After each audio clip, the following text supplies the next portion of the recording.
2022년 3월 9일 역대급 뜨거웠던 대선. 지난 5월 10일에 치러진 대통령 취임식을 거쳐 대한민국은 새로운 대통령을 맞이했습니다. 2022년 5월 10일부터 2027년 5월 9일까지 5년간 대한민국을 이끌어나갈 윤석열 대통령. 그는 대선 공약으로 임신부터 육아까지 국가 케어 라는 슬로건을 통해 출산 준비부터 산후조리까지 국가가 그 책임을 나누겠다고 약속했는데요. 그가 준비해온 육아 관련 정책을 놓쳐선 안 되겠죠. 오늘 닥터아이는 윤석열 대통령의 육아 정책을 짧게 훑어보고자 합니다. 첫 번째, 어린이집과 유치원의 모든 영유아에게 하루 3끼를 친환경으로 무상급식을 지원한다는 내용입니다. 현재도 유치원에 한해서 무상급식을 추진하고는 있지만 아직까지는 완전하게 이루어지지 않은 것으로 보입니다. 어린이집도 포함해야 되냐, 어린이집도 차별이 없어야 한다 등의 논란을 잠재우고 과연 교육계의 무상급식을 이뤄낼 수 있을까요?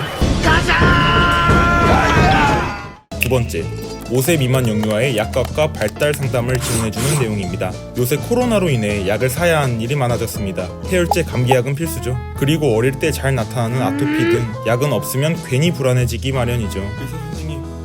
또한 우리 아이가 또래 아이들과 비교해 잘 자라고는 있는지, 발달이 늦지는 않은지 전문가가 상담해줬으면 얼마나 좋게요. 이러한 부분들을 지원해주는 정책입니다. 특히나 발달 상담의 경우 무료로 지원해준다는데요. 와우. 세 번째, 영유아 건강검진을 통해서 발달장애가 의심이 되는 아동에게 검사비와 치료비 지원액 수준을 상향하고 지원 대상을 확대해준다는 내용입니다. 보건복지부에서는 영유아 발달장애 정밀검사 지원 사업을 통해 건강검진의 발달평가 결과 심화평가 권고의 판정을 받은 아이들에게 발달장애 정밀검사비를 지원하고 있는데요. 이 부분의 지원액 수준을 상향하고 지원 대상을 확대한다면 그만큼 부담이 줄어 아이들이 더욱 건강하게 자랄 수 있는 기회가 될 것 같습니다. 네 번째, 0에서 12개월의 아이를 키우는 부모님만을 대상으로 부모급여 100만원을 지급한다는 내용입니다. 이는 지난 4월 인수위원회에서 2024년부터 월 70만원씩 지급하겠다는 계획을 세웠는데요. 이것은 공약의 이행을 위해 2023년 법을 제정한 후 단계적으로 올릴 것으로 보입니다. 다섯 번째는 직장을 다니시는 부모라면 해당이 되는 정책인데요. 여보, 이거 봐봐. 기존 육아휴직은 자녀 한 명당 1년까지 쓸 수 있었지만 이를 남녀 각각 1.5년씩으로 하여 합산 총 3년으로 연장시킬 계획입니다.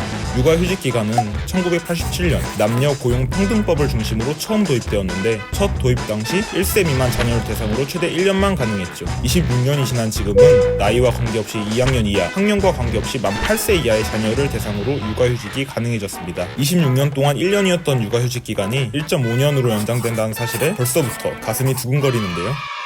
여섯 번째, 육아 재택근무 제도를 운영하는 기업에게는 인센티브를 부여하도록 하는 내용입니다. 이는 1993년부터 시행되었던 미국의 유연근무제와 2018년부터 시작된 일본의 원격근무제를 참고해서 공약으로 발전시킨 것이죠. 유연근무제도란 단시간 근로, 시차 출퇴근제, 집중근무시간제, 요일근무제, 재택근무 등 육아나 가사노동을 직장을 다니며 하는 근로자를 위해 만들어진 탄력적 근무 형태를 말합니다. 하지만 우리나라는 제도적 기반이 있긴 해도 활용은 다른 나라에 비해 미흡한 단계입니다. 이러한 재택근무 제도의 대표적인 예로는 포스코가 있습니다. 포스코는 2020년 7월부터 집에서 하루 4시간만 일해도 정상 근무와 똑같이 경력은 인정하는 파격적인 복지제도를 도입하였죠. 또한 이번 달 15일에 발표된 내용에 따르면 육아기 근로시간 단축 기간을 확대하고 육아휴직 기간을 확대하는 것을 추진하기 위해 구체적인 계획이 세워졌다고 합니다. 일곱 번째는 난임부부에 대한 정책입니다. 난임부부 치료비 지원 사업의 소득 기준을 폐지하여 모든 난임부부에게 치료비를 지원해주겠다는 내용인데요. 현재 기준 중위소득 180% 이하 가구라는 소득 기준을 없애 난임부부 지원 사업을 확대할 방안으로 보입니다. 또한 최애 수정은 기존 신선배아의 경우 9회까지, 동결배아의 경우 7회까지지만 이를 유형과 관계없이 최대 20회로 지원한다고 합니다. 현재는 만 44세 이하의 시술비 자부담률이 30%, 45세 이상은 50%이지만 45세 이상도 30%로 하향한다고 합니다. 또한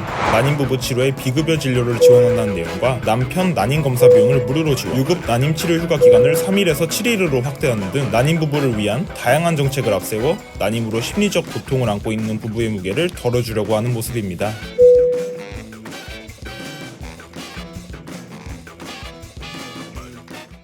오늘 준비한 내용은 여기까지입니다. 하루아침에 정책 하나가 뚝딱 만들어지는 것이 아니기에 조금은 시간을 두고 지켜봐야겠지만 이 모든 정책들이 실현이 된다면 정말 좋을 텐데요. 지금까지 닥터아이였습니다.